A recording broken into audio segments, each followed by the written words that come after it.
Fortsätt bara. Ska jag tända? Ja, kör nu.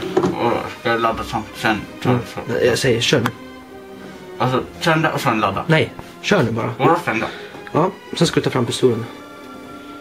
Nej, du ska bara tända.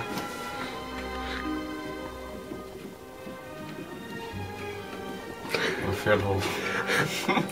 Do it. Ja, nej.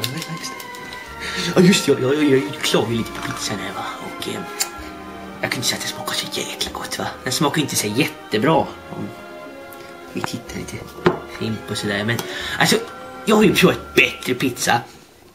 Den här var ju...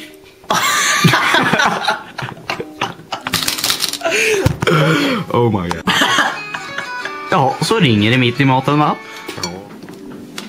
Jag känner när jag kom hit.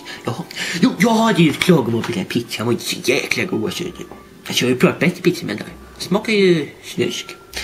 Här var ju inte speciellt gott och inget att höja för. Men jag vill bara säga det så att ni kommer ut nästa gång att den här var inte god. Jag var inte gärna riktigt. Alltså den här, alltså, man kan inte riktigt äta den här. Alltså. Titta på den.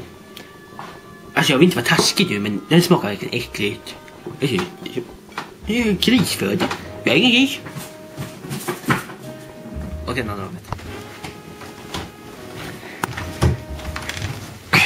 Fan. Mario, gör det. Gör det. Du måste ju förstå scenen. När jag sitter där och har inga kom. Mario. Skjut honom. Men boy, det är mod. Kom igen, gör det. Det är mod. Mario. Skjut honom. Mario. Skjut honom.